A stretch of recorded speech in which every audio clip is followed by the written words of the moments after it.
السلام علیکم ورحمۃ اللہ وبرکاتہ۔ معزز سامعین کرام، امید کرتی ہوں آپ سب خیریت سے ہوں گے۔ اپنے سلسلہ تجوید القرآن و تفسیر القرآن میں آپ سب کو خوش آمدید کہتی ہوں۔ آج میں آپ کے سامنے سورۃ البروج کا ترجمہ اور تفسیر پیش کروں گی۔ آئیں شروع کرتے ہیں بغیر وقت ضائع کیے۔ اپنے سبق کی طرف بڑھنے سے پہلے میری آپ سے چھوٹی سی گزارش ہے کہ اگر آپ کو آج میری یہ ویڈیو پسند آئے تو پلیز اسے لائک، شیئر اور میرے چینل کو سبسکرائب لازمی کیے۔ میرے چینل کا لنک آپ کو نیچے ڈسکرپشن میں مل جائے گا۔ سورہ بروج مکی صورت ہے۔ اس میں 1 رکوع اور 22 آیات مبارکہ ہیں۔ بروج نام رکھنے کی وجہ ستاروں کی منزل کو بروج کہتے ہیں، اور اس صورت کی پہلی آیت میں برجوں والے آسمان کی قسم کھائی گئی ہے، اس لیے اس کا نام سورہ بروج رکھا گیا ہے۔ اس کے مضامین میں سے اس کا مرکزی مضمون یہ ہے کہ اس میں سابقہ امتوں کے احوال بیان کر کے حضور صلی اللہ علیہ وآلہ وسلم اور ان کے صحابہ رضی اللہ تعالیٰ عنہم اجمعین کو کفار کی طرف سے پہنچنے والی اذیتوں پر تسلی دی گئی ہے، اور یہ مضامین بیان کیے گئے ہیں۔ پہلا مضمون یہ ہے کہ اس صورت کی ابتدائی آیات میں آسمان، قیامت کے دن، جمعہ اور عرفہ کے دن کی قسمیں کھا کر ذکر فرمایا گیا کہ کفار قریش بھی اسی طرح ملعون ہے جس طرح برکتی آگ والے کھائی والوں پر لعنت کی گئی تھی۔ اس میں دوسرا مضمون یہ بیان ہوا ہے کہ سابقہ امتوں جیسے فرعون، اصحاب الاخدود اور ثمود کے واقعات بیان کیے گئے، اور یہ بتایا گیا کہ جنہوں نے مسلمانوں کو آزمائش میں مبتلا کیا اور وہ حالت کفر میں مر گئے تو ان کے لیے جہنم کا عذاب ہے۔ تیسرا مضمون اس میں یہ بیان کیا گیا کہ اللہ تعالیٰ جب کسی ظالم کی پکڑ فرماتا ہے تو اس کی پکڑ بہت شدید ہوتی ہے، اور وہ مردوں کو دوبارہ زندہ کرنے پر قدرت رکھتا ہے، توبہ کرنے والوں کو بخشنے والا اور نیک بندوں سے محبت کرنے والا ہے۔ اس صورت کے آخر میں کفار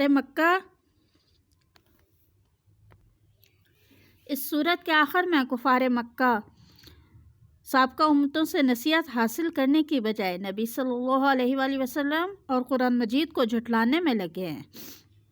قرآن کو شاعری اور کہانت کہتے ہیں، حالانکہ وہ تو بزرگی والا قرآن اور لوح محفوظ میں رکھا ہوا ہے۔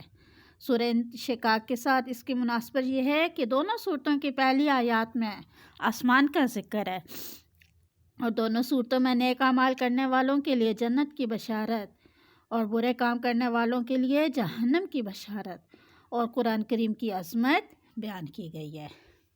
آئیں آپ ترجمہ دیکھتے ہیں۔ بسم اللہ الرحمن الرحیم۔ والسماء ذات البروج۔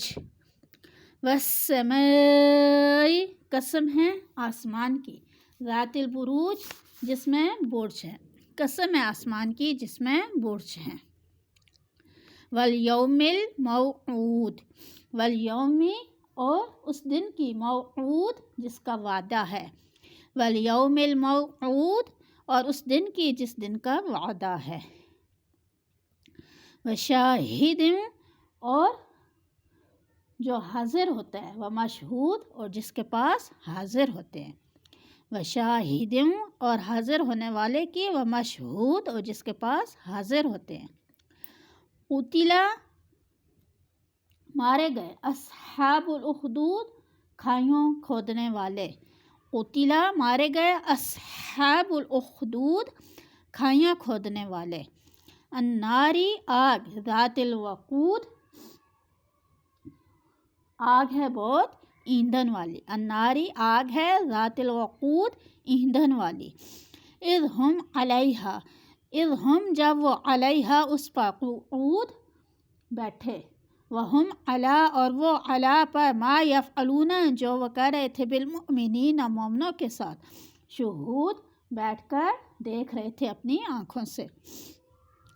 وما نقموا اور وہ نہیں بدلہ دیے گئے، منہم اس کا، الا مگر، ان یؤمنوا کہ وہ ایمان لائے، باللہ اللہ پر، عزیزی زبردست، حمید تعریفوں والا ہے، جو زبردست تعریفوں والا ہے، الذی وہ لہو جس کے لیے ملک السماواتی آسمانوں کی بادشاہت ہے، والارضی اور زمین کی، وہ اور اللہ کے سامنے علی کلی ہر شیء شہید ہر چیز کو حاضر ہونا ہے۔ آئیں یہاں تک اس کی مختصر تفسیر دیکھ لیتے ہیں۔ والسماء ذات البروج والیوم الموعود، اس میں اللہ رب العزت نے برجوں کی قسم کھا کر فرمایا ہے کہ برجوں سے مراد یا تو وہ بارہ برج ہیں جن کو آفتاب مطلب سورج 1 سال کی مدت میں تمام کرتا ہے، یا برج سے مراد آسمانی قلعہ کے وہ حصے جن میں فرشتے پہرا دیتے ہیں، یا بڑے بڑے ستارے جو دیکھنے پر آسمان میں معلوم ہوتے ہیں۔ واللہ عالم۔ والیوم الموعود، اس سے مراد قیامت کا دن، وشاہد و مشہود، سب شہروں میں حاضر ہوتا ہے جمعہ کا دن، مطلب کہ جمعے کے دن سب اکٹھے ہوتے ہیں، ومشہود اور سب ایک جگہ حاضر ہوتے ہیں عرفہ کے دن حج کے لیے، اس لیے روایت میں آیا ہے کہ شاہدین سے مراد جمعے کا دن ہے اور مشہود سے مراد عرفہ کا دن ہے۔ آگے ہے کہ قتل اصحاب الاخدود النار ذات الوقود، یعنی ملعون اور مغضوب ہوئے وہ لوگ جنہوں نے بڑی بڑی خندقیں کھود کر آگ سے بھریں اور بہت سا ایندھن ڈال کر ان کو دھونکایا۔ اس آیت کریمہ کا شان نزول ہے کہ آپ صلی اللہ علیہ وآلہ وسلم ایک دفعہ مومنین کو ترغیب دے رہے تھے آخرت کے بارے میں اور اللہ تعالیٰ کی توحید کے بارے میں، تو کفار نے آ کر کہا کہ یہ قرآن تو کیا ہے، کہ یہ کیا ہے، کاہن ہے، اور یہ کیا ہے، مجنون ہے، مطلب آپ صلی اللہ علیہ وسلم کو مجنون کہا اور قرآن کریم کو قصے کہانیاں کہا، اور کہا کہ تم لوگ ایسی چیز پر ایمان لاتے ہو جو سامنے نہیں ہے۔ تو اس پر یہ آیت نازل ہوئی کہ اگر یہ کیا ہے، کاہن ہوتا یا ساحر ہوتا تو کیا کوئی کسی جادوگر کی قوم یا جس جگہ کا کوئی جادوگر ہو اس علاقے کے تمام لوگ اس جادوگر کی پیروی کرتے ہیں؟ یقیناً نہیں کرتے۔ تو اس کی جس کی بنا پر یہ کیا ہے سورہ بروج کی یہ آیات نازل ہوئیں کہ اگر کسی ساحر پر ایمان لانا ہوتا، پوری کی پوری قوم ایمان لے آتی تو اصحاب الاخدود کا واقعہ ہی پیش نہ آتا۔ تو کہتے ہیں کہ ملعون و مغضوب ہوئے وہ لوگ جنہوں نے بڑی بڑی خندقیں کھود کر آگ سے بھر دیں اور بہت سا ایندھن ڈال کر ان کو دھونکایا۔ اصحاب الاخدود سے کون مراد ہیں؟ مفسرین نے کئی واقعات نقل کیے ہیں، صحیح مسلم، جامع ترمذی اور مسند احمد وغیرہ میں جو قصہ ہے اس کا خلاصہ یہ ہے کہ پہلے زمانہ میں کوئی کافر بادشاہ تھا، اس کے ہاں ایک ساحر کہتے ہیں جادوگر کو، اس کے ہاں ایک جادوگر رہتا تھا۔ جب اس جادوگر کی موت کا وقت قریب ہوا، بادشاہ کو اس کے پاس آنا جانا رہتا تھا۔ اس نے بادشاہ سے درخواست کی کہ اپنی سلطنت میں سے کوئی ایک ہوشیار اور ہونہار لڑکا مجھے دیا جائے تاکہ میں اس کو اپنا علم سکھا دوں، تاکہ میرے بعد یہ علم مٹے نہ جائے۔ چنانچہ ایک لڑکا تجویز کیا گیا جو روزانہ ساحر کے پاس جا کر اس کا علم سیکھتا تھا۔ اب راستے میں ایک عیسائی راہب رہتا تھا جو اس وقت کے اعتبار سے دین حق پر تھا۔ کہتے ہیں کہ اس بادشاہ کا نام یوسف ذو النواح تھا، اور وہ لڑکا کون تھا؟ عبداللہ بن طاہر تھا۔ اور یہ واقعہ آپ صلی اللہ علیہ وآلہ وسلم کی پیدائش سے تقریباً 70 سال پہلے کا ہے، کیونکہ آپ صلی اللہ علیہ وآلہ وسلم کی بعثت نبوت سے پہلے تقریباً 500 سال پہلے حضرت عیسیٰ علیہ السلام آ کر دنیا میں اللہ کا دین لے کر آئے۔ تو کہتے ہیں کہ چنانچہ ایک لڑکا تجویز کیا گیا جو روزانہ ساحر کے پاس جا کر اس کا علم سیکھتا تھا۔ راستے میں ایک عیسائی راہب رہتا تھا جو اس وقت کے اعتبار سے دین حق پر تھا۔ لڑکا اس کے پاس بھی آنے جانے لگا اور خفیہ طور سے راہب کے ہاتھ پر مسلمان ہو گیا۔ اب وہ گھر سے تو ٹائم پر نکلتا لیکن راستے میں وہ راہب کے پاس جاتا۔ جب وہ بیٹھتا تو جادوگر کے پاس پہنچنے میں اس کو کیا ہے وقت لگ جاتا. جب وہ جادوگر کے پاس پہنچتا تو جادوگر اس کو ڈانٹتا مارتا پیٹتا کہ تم لیٹ کیوں ہوئے ہو. تو چنانچہ جو وہ وقت جادوگر کے ہاں جب پہنچتا تھا ادھر راہب کے پاس لگا کر تو جادوگر کے پاس اسے اضافی ٹائم لگانا پڑا. تو جب وہ گھر آتا واپس لیٹ تو گھر والے بھی اسے مارتے پیٹتے. بعض وہ اس طرح کی تکلیفیں اٹھاتا کہ ہے آخرکار وہ کہ ہے عیسائی بننے پر مطلب کہ اس نے عیسائی کا راستہ اختیار کر لیا جو کہ اس وقت کیا تھا حق تھا. اور خفیہ طور پر وہ کہ ہے راہب کے ہاتھ پر مسلمان ہو گیا اور اس کے فیض صحبت سے ولایت و کرامت کے درجے کو پہنچا. ایک روز لڑکے نے دیکھا کہ کسی بڑے جانور شیر وغیرہ نے راستہ روک رکھا ہے جس کی وجہ سے مخلوق پریشان ہے. اس نے ایک پتھر ہاتھ میں لے کر دعا کی کہ اے اللہ اگر راہب کا دین سچا ہے، مانتا تو وہ پہلے بھی تھا اس دین کو خفیہ طور پر مان چکا تھا لیکن پرکھنے کے لیے کہ اے اللہ اگر راہب کا دین سچا ہے تو یہ جانور میرے پتھر سے مارا جائے. یہ کہہ کر پتھر پھینکا جس سے اس جانور کا کام تمام ہو گیا. اور اگر اس کا جادوگر کا دین سچا ہے تو میرے اس پتھر سے کیا ہے جانور ہلاک نہیں ہوگا. تو ظاہر ہے عیسائیت اس وقت حق پر تھی تو اللہ تعالیٰ نے اس کی دعا قبول کر لی. لوگوں میں شور ہوا کہ اس لڑکے کو عجیب علم آتا ہے. کسی اندھے نے سن کر درخواست کی کہ میری آنکھیں اچھی کر دو. تو اللہ رب العزت نے اس کے ہاتھ پر اور بھی کئی کرامات رکھ دی. گنجے کے سر پر ہاتھ پھیرتا تو بال آ جاتے، اندھوں کی آنکھوں پر ہاتھ پھیرتا تو روشنی واپس آ جاتی، اور کئی برس کی بیماریاں والے اس کے پاس آتے تو وہ ان کے جسم پر ہاتھ پھیرتا تو ان کی بیماریاں دور ہو جاتی. تو اس اندھے نے کہا کہ تم میری آنکھیں ٹھیک کر دو. لڑکے نے کہا کہ اچھی کرنے والا میں نہیں، وہ اللہ وحدہ لا شریک لہ ہے. اگر تو اس پر ایمان لائے تو میں دعا کروں گا، امید ہے وہ تجھ کو روشنی دے گا. چنانچہ ایسے ہی ہوا. آج یہ خبریں بادشاہ کو پہنچیں. اس نے برہم ہو کر لڑکے کو راہب سمیت اور اندھے کو طلب کر لیا اور کچھ بحث و مباحثہ کے بعد راہب اور اندھے کو قتل کر دیا اور لڑکی کی نسبت حکم دیا کہ اونچے پہاڑ پر سے گرا کر ہلاک کر دیا جائے. مگر خدا کی قدرت، جو لوگ اس کو لے گئے تھے سب پہاڑ سے گر کر ہلاک ہو گئے اور لڑکا صحیح اور سالم چلا آیا. پھر بادشاہ نے دریا میں غرق کرنے کا حکم دیا. وہاں بھی یہی صورت پیش آئی کہ لڑکا صاف بچ کر نکل آیا اور جو لے گئے تھے وہ سب دریا میں ڈوب گئے. آخر لڑکے نے بادشاہ سے کہا کہ میں خود اپنے مرنے کی ترکیب بتلاتا ہوں.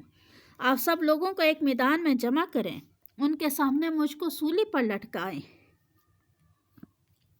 اور یہ لفظ کہہ کر میرے تیر ماریں. اچھا، یہاں بحث و مباحثہ کے بعد جب اس نے اپنے مرنے کی ترکیب بتلائی تو بادشاہ نے کہا کہ اگر میں سب کے سامنے اس کو ماروں گا تو لوگ کیا ہے، وہ بظاہراً مانتا تھا کہ یہ کیا ہے عیسائیت کا دین حق پا رہا ہے، بظاہراً وہ مانتا تھا لیکن اقرار نہیں کرتا تھا. تو جب یہ سب کے سامنے میں اس کو ماروں گا یہ کہہ کر تو لوگ تو کیا ہے رعایا بادشاہ کے تابع ہوتی ہے، اور بادشاہ کیا تھا خود غرض تھا. خود غرض کو کیا ہے لالچ ہوتی ہے.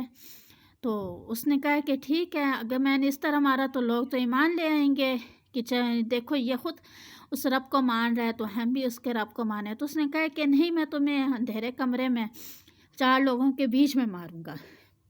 اب لڑکا عقل مند تھا. اب یہاں سے دیکھ لیں ایک مسئلہ بھی معلوم ہوتا ہے کہ آج ہم تک یہ جو کلام پاک ہے، جو ہمارے پاس احادیث ہیں، ہم لوگ ان پہ کیا آنکھیں بند کر کے یقین کرتے عمل کرتے ہیں کہ یہ آج سے تقریباً 15 صدی پہلے کیا ہے نازل ہوا ہے، یہ برحق کیا ہے گروہ در گروہ ہم تک یہ کیا ہے پہنچی ہیں تمام خبریں، ہم ان کو سچا مانتے ہیں. اب کسی مسئلے کو، کسی خبر کو سچا ماننے کے لیے ضروری ہوتا ہے کہ وہ کیا ہے متواتر ہو، مشہور ہو اور صحیح ثابت ہو. تو یہ تب بھی ہوتا ہے جب اس کو بیان کرنے والے بہت سے لوگ ہوں، بہت سے راوی ہوں.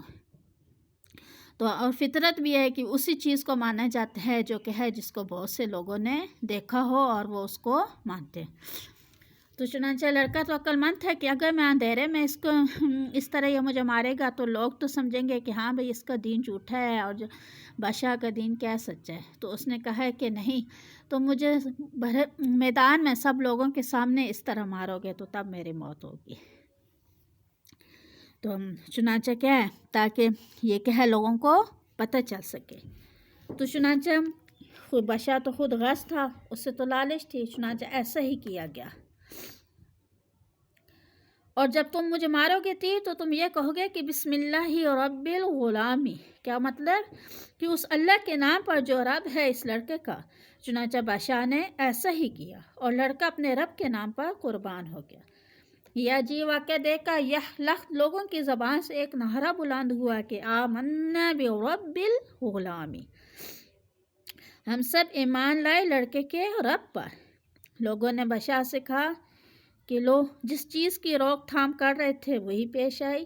پہلے تو کوئی اکا دکا مسلمان ہوتا تھا، اب حلقے کثیر نے اسلام قبول کر لیا. بادشاہ نے غصے میں آ کر بڑی بڑی خندقیں کھدوائیں اور ان کو خوب آگ سے بھروا کر اعلان کیا کہ جو شخص اسلام سے نہ پھرے گا اس کو ان خندقوں میں جھونک دیا جائے گا. آخر لوگ آگ میں ڈالے جا رہے تھے لیکن اسلام سے نہیں ہٹتے تھے، کیونکہ وہ لوگ جانتے تھے کہ دین کے سچا برحق دین ہے اور ہمیں جو یہاں مصیبتیں ملیں گی اس کے بدلے ہمارے لیے آخرت میں کیا ہے نجات ہوگی. ایک مسلمان عورت لائی گئی جس کے پاس دودھ پیتا بچہ تھا. شاید بچے کی وجہ سے آگ میں گرنے سے گھبرائی، مگر بچے نے خدا کے حکم سے آواز دی اماہ اصبری فانک علی الحق کی، اماں جان صبر کر کے تو حق پر ہے اور ہمارے لیے کیا ہے آگ گلزار بن جائے گی. یعنی بادشاہ اور اس کے وزیر اور مشیر خندقوں کے آس پاس بیٹھے ہوئے نہایت سنگ دلی سے مسلمانوں کے جلنے کا تماشا دیکھتے رہے اور ان بدبختوں کو ذرا رحم نہ آتا تھا. اور یہ جو مسلمان جلائے جا رہے تھے ان کا قصور اس کے سوا کچھ نہ تھا کہ وہ کفر کی ظلمت سے نکل کر ایک زبردست اور ہر طرح کی تعریف کے لائق خدا پر ایمان لائے جس کی بادشاہ سے زمین اور آسمان کا کوئی گوشہ باہر نہیں اور جو ہر چیز کے ذرہ ذرہ آواز سے باخبر ہے. جب ایسے خدا کے پرستاروں کو محض اس جرم پر کہ وہ کیوں اسی اکیلے کو پوجتے ہیں آگ میں جلایا جائے تو کیا یہ گمان ہو سکتا ہے کہ ایسا ظلم و ستم یوں ہی خالی چلا جائے گا اور وہ خداوند قہار ظالموں کو سخت ترین سزا نہ دے گا؟ حضرت شاہ صاحب لکھتے ہیں کہ جب اللہ کا غضب آیا اور وہی آگ پھیل پڑی، بادشاہ اور امیروں کے گھر سارے پھونک دیے. یعنی کچھ اصحاب الاخدود پر منحصر نہیں. جو لوگ ایمانداروں کو دین حق سے برگشتہ کرنے کی کوشش کریں گے جیسے کفار مکہ کر رہے تھے، پھر اپنی نالائق حرکات سے توبہ بھی نہیں ہوں گے، تو ان سب کے لیے دوزخ کا عذاب تیار ہے جس میں بے شمار قسم کی تکلیفیں ہوں گی اور بڑی تکلیف آگ لگنے کی ہوگی جس میں دوزخی کا تن من سب جل جائے گا. آگے ترجمہ دیکھتے ہیں. ان الذین، بے شک جو لوگ ان الذین، بے شک جو لوگ فتنوا، جنہوں نے تکلیف دی المؤمنین، مومن مردوں کو، والمؤمنات، یا مومن عورتوں کو، ثم لم یتوبوا، پھر توبہ نہیں کی، فلہم عذاب، پھر ان کے لیے عذاب ہے جہنم، جہنم کا، ولہم، اور ان کے لیے عذاب الحریق، دردناک عذاب ہے. ان الذین، بے شک جو لوگ آمنوا، ایمان لے، وعملوا، اور کام کیا، صالحات، نیک، لہم، ان کے لیے، جنات، باغات ہیں، تجری، جن کے نیچے، تجری، چلتی ہیں، بہتی ہیں، من تحتہا، ان کے نیچے، انہار، نہریں، ذالک الفوز الکبیر، یہ بہت بڑی کامیابی ہے. ان، بے شک، بطشا، پکڑ، ربی کا، تمہارے رب کی، لشدید، البتہ سخت ہے. انہو، بے شک، ہوا وہ، یبدئ، پہلی بار پیدا کرتا ہے، ویعید، اور دوبارہ بھی کرے گا، وہو الغفور الودود، اور وہی بخشنے والا، محبت کرنے والا ہے، ذو العرش، عرش کا مالک ہے، مجید، جو زبردست بزرگی والا ہے. فعال، کرتا ہے، لما یرید، جو وہ چاہے. حل عطا کا، کیا تمہارے پاس پہنچی، حدیث با، جنودی، لشکر والوں کی، فرعون کی، وثمود، اور سمود کی. بل الذین، بلکہ وہ لوگ، کفر کیا، فی تکذیبی، جھٹلانے میں، وہ حد سے آگے بڑھ گئے. وہ اور اللہ تعالیٰ من ورائہم، ان کے پیچھے سے، محیط، گھیرے ہوئے ہے. مطلب اور اللہ نے ان کو ہر طرف سے گھیر رکھا ہے۔ بل ہوا قرآن مجید، کوئی نہیں یہ قرآن بڑی شان کا، فی لوح محفوظ، لکھا ہوا ہے لوح محفوظ میں۔ آئیں اب اس کی تفسیر دیکھ لیتے ہیں کہ ہے ان الذین فتنوا المؤمنین والمؤمنات ثم لم یتوبوا فلہم عذاب جہنم ولہم عذاب الحریق۔ کیا مطلب کہ جن لوگوں نے ان مومنوں کو اس دنیا میں تکلیفیں دیں اور ایذائے رسانی دیا، پھر ان پر توبہ نہیں کی اور نہ ان سے معافی مانگی اور نہ بخشش مانگی، تو ان کے لیے کیا ہے؟ دردناک عذاب ہے، اور وہ کیا ہے؟ جلنے کا عذاب ہے۔